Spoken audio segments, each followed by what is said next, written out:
Hi friends, வணக்கம். Post ஆஃபீஸோட ஸ்கீம்ஸை பற்றி நம்ம தினம் ஒரு வீடியோ பார்த்துட்ருக்கோம். அதில் இன்றைக்கி வந்து வட்டி விகிதம் வந்திருக்கு. அதாவது 3 மாதங்களுக்கு ஒரு முறை வட்டி விகிதம் மாற்றுவாங்க. இந்த முறை ஜனவரி 1லேருந்து மார்ச் 31 வரைக்கும் என்ன வட்டி விகிதம் செயல்பாட்டில் இருக்கும் அப்படிங்கிறத வெளியிட்டிருக்காங்க.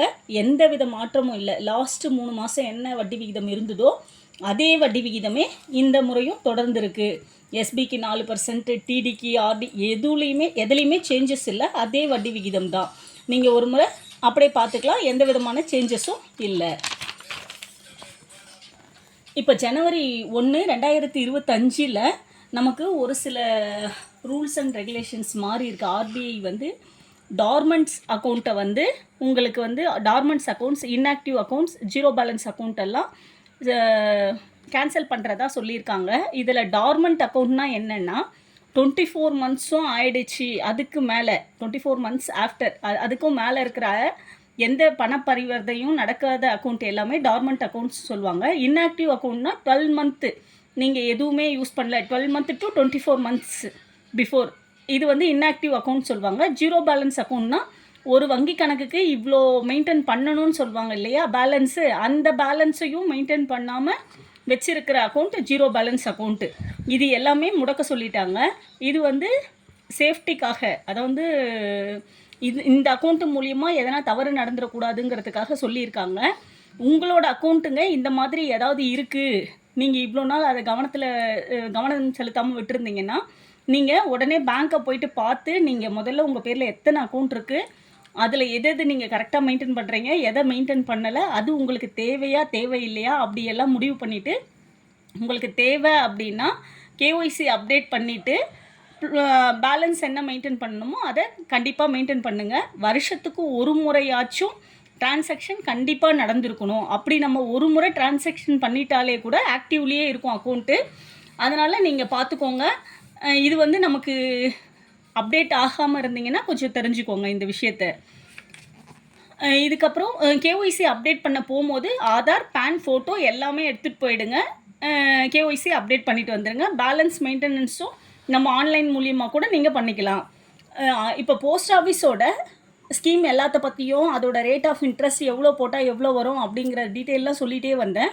இன்றைக்கி வந்து என்னென்னா எக்ஸ்டென்ஷன்ற ஒரு ஆப்ஷன் இருக்குது. எக்ஸ்டென்ஷன்னா என்னென்னா, ஒரு ஆர்டி போட்டுட்டிங்க, அது 5 வருஷம் முடிஞ்சிருச்சு, உங்களுக்கு அந்த நேரம் பண தேவை இல்லை, அதை க்ளோஸ் பண்ணாலும் வேஸ்ட்டு அப்படின்னு நினைக்கிறீங்க, இப்போதைக்கு பணம் தேவையில்லை, என்ன பண்ணுறதுன்னு தெரியல அப்படிங்கிற ஒரு முடிவுன்னா நீங்கள் அதை அப்படியே எக்ஸ்டெண்ட் பண்ணி விட்டுட்டு வந்துடலாம்.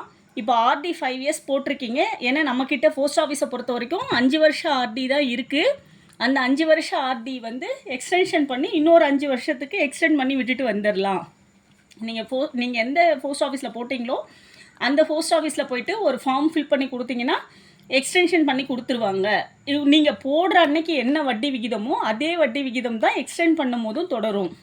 பிபிஎஃப்பும் 5 வருஷம் எக்ஸ்டெண்ட் பண்ணலாம். பிபிஎஃப் ஆக்சுவலாக 15 வருஷம், இன்னொரு 5 வருஷம் எக்ஸ்டெண்ட் பண்ணிக்கலாம். சீனியர் சிட்டிசன் 5 வருஷம், 3 வருஷத்துக்கு எக்ஸ்டெண்ட் பண்ணி கொடுத்துருவாங்க.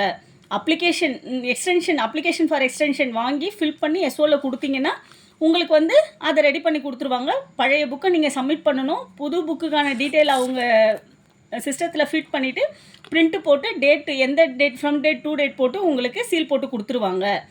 ஆனால் நீங்கள் எக்ஸ்டென்ஷன் பண்ண பிறகு எனக்கு எதனா அதில் க்ளோஸ் பண்ணுறதுக்கு பிரச்சனை இருக்குமானா அப்படிலாம் எதுவுமே இல்லை. ப்ரீ மெச்சூர்டு வந்து அவைலபிள் தான். நீங்கள் எந்த நேரம் வேணாலும் உங்கள் கணக்கு க்ளோஸ் பண்ணிக்கலாம். ஏன்னா உங்களுக்கு ஏதோ தேவைன்னா கண்டிப்பாக க்ளோஸ் பண்ணிக்கலாம். ப்ரீ மெச்சூர்டு இருக்குது. டிடியை பொறுத்த வரைக்கும் 1 year DD, 2 year DD, 3 year DD, 5 year டிடின்னு நம்மக்கிட்ட இருக்குது. இந்த 4 டைப் ஆஃப் டிடியுமே சேம் இயரே மட்டும்தான் நம்மளால் எக்ஸ்டென்ஷன் பண்ண முடியும். இப்போ நீங்கள் 5 வருஷம் டிடி போட்டிருக்கீங்க, அதை நான் 1 வருஷம் மட்டும் எக்ஸ்டெண்ட் பண்ண முடியுமா அப்படின்னு கேட்டால் கண்டிப்பாக பண்ண முடியாது. எந்த வருஷம் டிடியோ அதே சேம் இயரை வேணால் நீங்கள் எக்ஸ்டென்ஷன் பண்ணலாம்.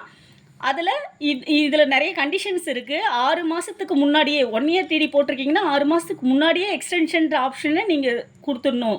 2 இயர் டிடினா 12 மந்த்ஸு, 3 இயருக்கும் 5 இயருக்கும் 18 மந்த்ஸ். அப்போ நீங்கள் கொடுத்தீங்கன்னா தான் உங்களுக்கு எக்ஸ்டென்ஷனுக்கான இதுவை வந்து சரி பண்ணி கொடுத்துருவாங்க.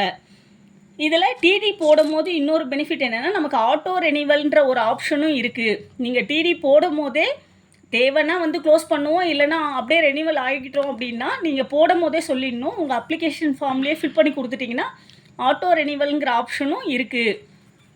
நீங்கள் வந்து ஆட்டோ ரெனிவல் பண்ணிக்கலாம். இதை தவிர்த்து உங்களுக்கு ஏதாவது டவுட்ஸ் இருந்தால் கேளுங்கள். தேங்க்யூ.